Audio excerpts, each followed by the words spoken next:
Okay, what are you capable of time-wise? What does your half marathon time mean for your marathon time, or your 10K time mean for your half marathon time? Or if you've just done an all-out half marathon, what are you then capable of if that felt like you were maxing out? I'm Grantham, a coach and professional ultra runner who went from a 3-hour 25 marathon to 2 hours 37 in just 11 months. Not by chasing the next logical step, but by seeing how fast I could really go. If you're serious about pushing your limits and want guidance from somebody who's been there, click the link in the description to book a performance strategy call with me. I got this comment from Ali, and it's the type of comment, or it's the type of question that a lot of people are thinking. I ran an evenly paced 1 hour 29 in the half marathon last weekend, but it was a maximum effort, and I don't think I could have gone a minute faster on the day.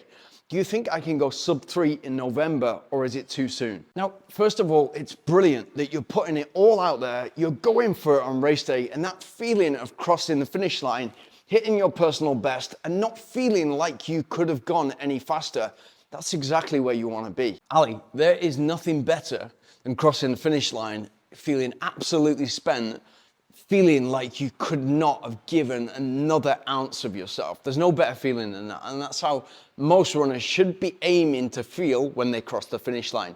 It's exactly that work ethic when applied to your training, and especially the key sessions, within reason, that is going to get you to where you want to be in November. So I look at that and think, we cannot be aiming for anything less than sub 3 hours in 8 months' time. And you've got all that time, not only to make 3 hours a possibility for yourself so you can start confidently at the right pace, but also to make that 1 hour 29 time feel, for the half marathon, feel pretty comfortable. So we can improve upon that along the way. Now, of course, this would be a completely different conversation. If you've been running for 20 years and you've left no stone unturned, so you've got your strength training dialed in, your diet is dialed in, your race day nutrition is dialed in, your interval session and your long run absolutely maxed out. And that's been perfect training schedule upon training schedule upon training schedule.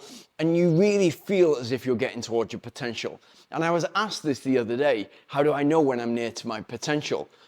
For 99.9% of us, we'll never, ever get anywhere near it. So the answer to that question is that you're nowhere near it. What you're looking to do with that marathon time of 3 hours is essentially build upon what you've already built. And therefore, it's not too big of a stretch to ask you to do that.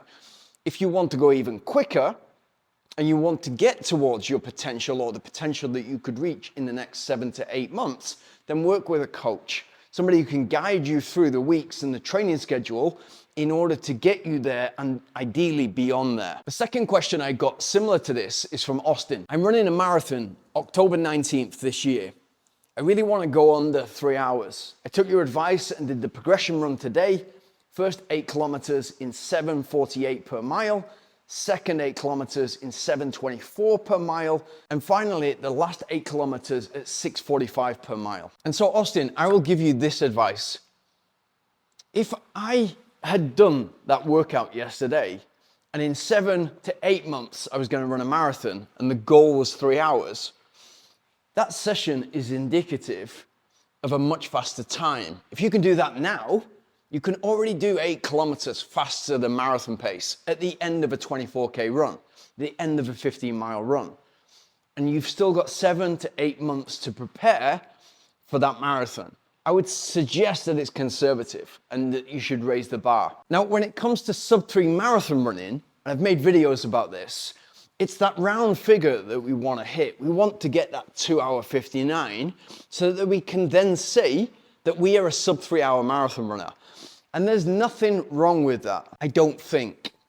Because for me, I want to max out where my potential is. So I want to run as fast as I possibly can on race day, as often as I possibly can. And so my relationship to running is very much that I'm prepared to fail, going out too quick and maybe not finishing the job, or having sort of a difficult final third, and missing my target in order to go out at the pace that I think I'm capable of. Now, I get it. Some people are in the camp that I just want to check this box over here for sub 3 hour marathon, and then I can really go for it with complete freedom and go for that 250.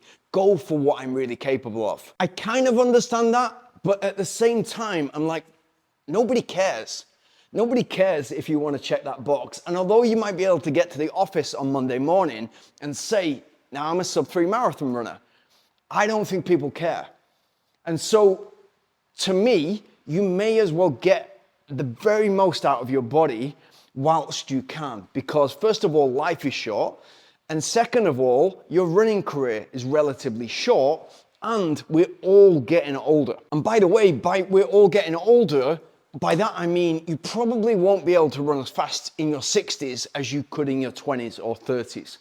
I definitely don't mean that if you're 45 years old, that gives you an excuse to not be as fast as you were in your 30s. We don't operate like that anymore, and it's absolutely not the case. It might be more complicated for a 45-year-old with 2 children, a hectic job, a demanding job, demanding family, in order to have that time commitment to prepare for a marathon and run as fast as they possibly can. But people are doing it. I promise you, Austin, if I had done that workout yesterday and that was my goal in 7 months' time, I'd be pretty confident to be able to give it 4 to 6 weeks from now, go for that marathon and already run the sub 3 hour marathon. So I'd be thinking to myself, why don't I catch something at the end of spring, see where I'm at, go out at that pace. And if you get to halfway, or if you get to 30K and have to step off the track and it's not working today, but it's a good test of where you're at right now. But I would be confident in a very short space of time before the end of spring of checking that 3 hour marathon box, which then frees you up to really go for it in October. But I think when we really look at these questions, whether it's from Ali or Austin, it's essentially about belief. And what we often do as runners is we're so scared of failing. And I think that we need to redefine what failing actually is. Because if you're getting up every single day and you're making it happen, whether you feel terrible or you feel great, you're getting out the door, you're doing your training, you're doing the faster running, the longer running, you're consistently getting out there and making yourself a better body, physically, physiologically, and mentally. For me, you're already succeeding. And it's great to have tests along the way in the form of races or time trials where you can see where you're really at, whether it's just you against you or whether it's you against everybody else. But for me, you have already won. If you get to marathon start line and you've executed your 13-week training and you are ready to run 4:15 per kilometer or 6:52 per mile, and you go for it, you have succeeded. 100% you've succeeded. Whether you get to the finish line in 2 hours 59 or you get to 25K and you have to step up the track, just you having your hat in the ring, you've already won. And if we could all be a lot more like that and really go for it and be prepared to fail, which is part of success, it would give you so much freedom, not only in your racing, but also in your training too. And so to both of you, good luck, and let me know how you're getting on with those targets.